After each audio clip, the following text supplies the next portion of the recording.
Summer holidays வந்தாச்சு, நம்ம GT Holidays வந்தாச்சு.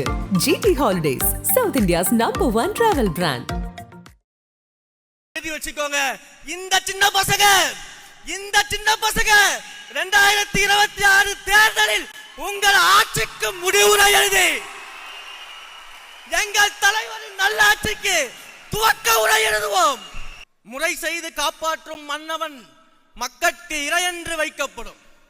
நீதி தவறாமல் மக்களுக்காக கடமையாற்றக்கூடிய ஆட்சியாளர் கடவுளாக போற்றப்படுவார்.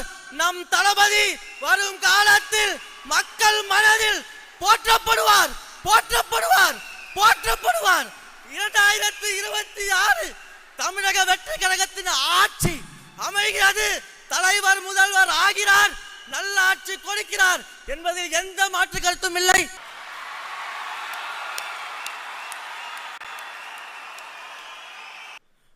அன்னை தமிழுக்கு முதல் வணக்கம்.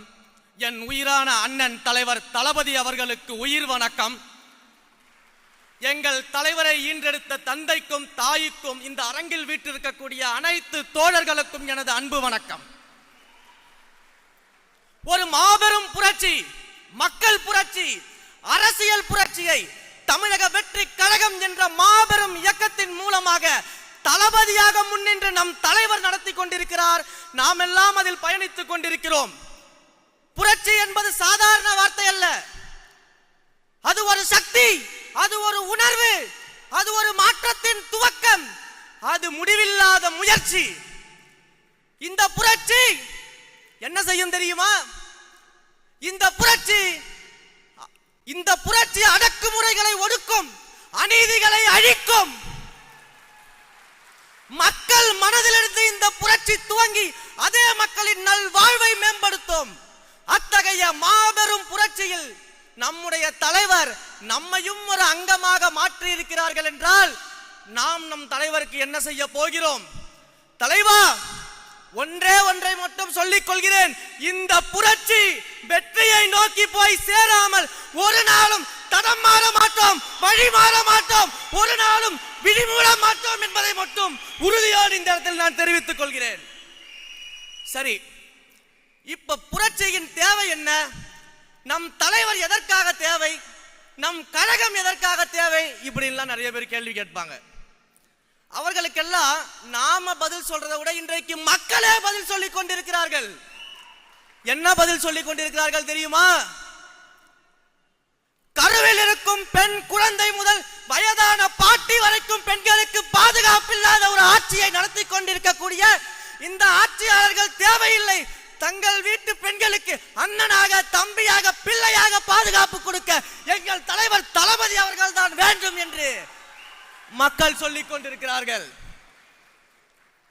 தினந்தோறும் கொடூர கொலைகளும் கொள்ளைகளும் பாலியல் குற்றச்சாட்டுகளும் நடந்து கொண்டிருக்கக்கூடிய இந்த சமுதாயத்தில் சட்ட ஒழுங்கை பாதுகாக்காமல் வேடிக்கை பார்த்து கொண்டிருக்கக்கூடிய ஆட்சியாளர்கள் தேவையில்லை. மக்களை கண்ணும் கருத்துமாக காக்க வேண்டிய எங்கள் தலைவர் தான் முதலமைச்சராக ஆக வேண்டும் என்று மக்கள் சொல்கிறார்கள்.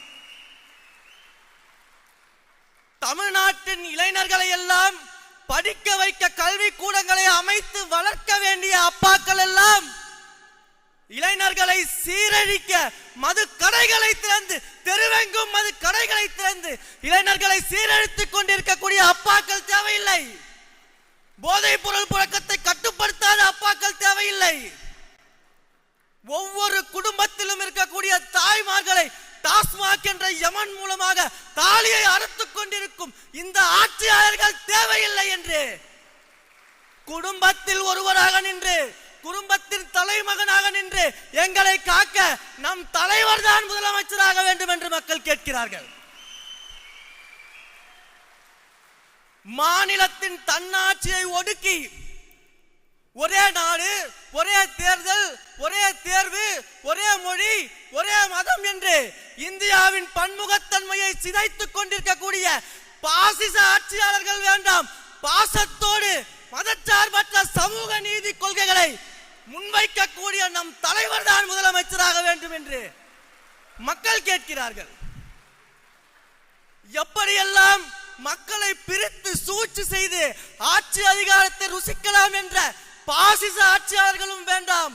எப்படியெல்லாம் மக்களை சுரண்டி ஒரு குடும்பம் மட்டும் வாழலாம் என்று நினைக்கக்கூடிய பாயாச ஆட்சியாளர்களும் வேண்டாம். பாசத்தோடு மக்களை நேசிக்கக்கூடிய தலைவர் தான் முதலமைச்சராக வேண்டும் என்று மக்கள் கேட்கிறார்கள். ஒட்டுமொத்தமாக இந்த ஜனநாயகத்தை குழிதோண்டி புதைக்கக்கூடிய இந்த ஒன்றிய பாஜகவும் மாநில திமுகவும் இனி தமிழ்நாட்டிற்கு தேவையே இல்லை.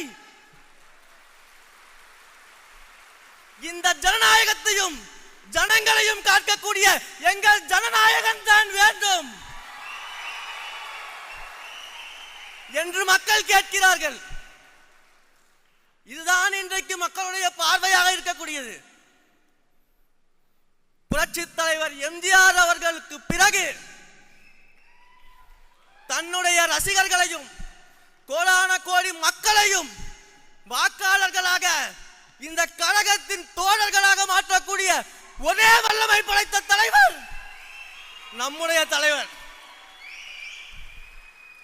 உடனே ஒரு கும்பல் கிளம்பிடுவாங்க.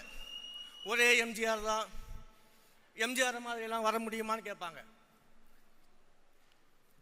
எங்கள் தலைவரே சொல்லிவிட்டார் எம்ஜிஆர் என்றால் அது ஒருவர் தான் என்று. ஆனால் இன்றைக்கு நான் சொல்கிறேன், எப்படி எம்ஜிஆர் என்றால் ஒருவர் தான், அவரை போல வர முடியாது என்று இன்று பேசுகிறீர்களோ, இன்னும் 100 ஆண்டு கழித்து தளபதி என்றால் ஒருவர் தான்,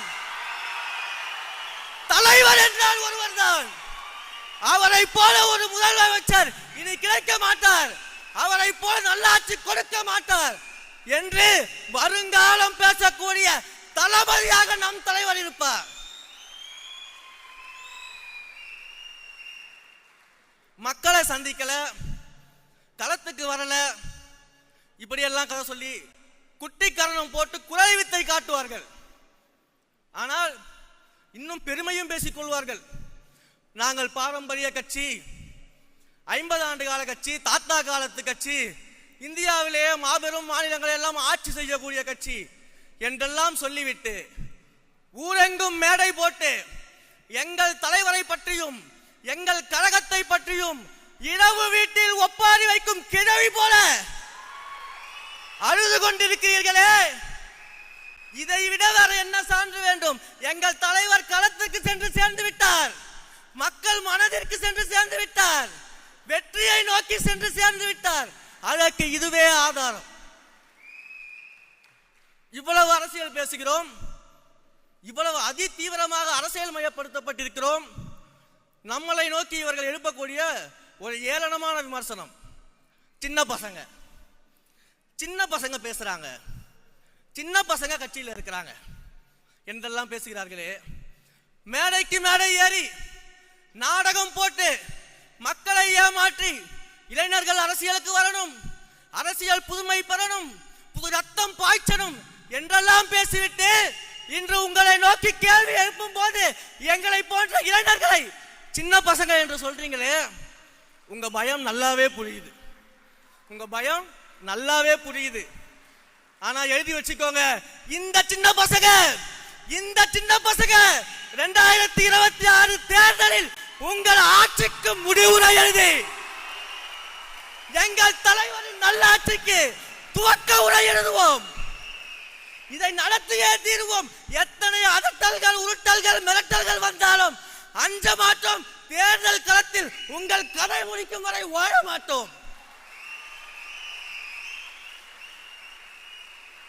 என்னுடைய உரையின் இறுதியாக சுருக்கமாக ஐயன் வள்ளுவனின் வாக்கை மட்டும் சொல்லி நான் விடைபெறுகிறேன். முறை செய்து காப்பாற்றும் மன்னவன் மக்களுக்கு இறையென்று வைக்கப்படும். நீதி தவறாமல் மக்களுக்காக கடமையாற்றக்கூடிய ஆட்சியாளர் கடவுளாக போற்றப்படுவார். நம் தளபதி வரும் காலத்தில் மக்கள் மனதில் போற்றப்படுவார். 2026 தமிழக வெற்றி கழகத்தின் ஆட்சி அமைகிறது. தலைவர் முதல்வர் ஆகிறார், நல்ல ஆட்சி கொடுக்கிறார் என்பதில் எந்த மாற்று கருத்தும் இல்லை. வாய்ப்பளித்த என் உயிரான தலைவருக்கும் அன்பிற்குரிய பொதுச் செயலாளர் அண்ணன் ஆனந்த் அவர்களுக்கும் அனைவருக்கும் நன்றி தெரிவித்து விடைபெறுகிறேன். வெற்றி நிச்சயம்.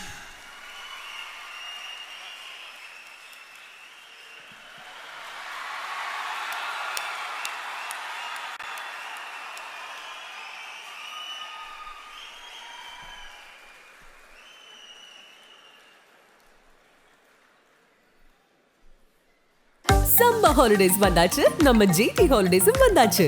GT Holidays, South India's number 1 travel brand.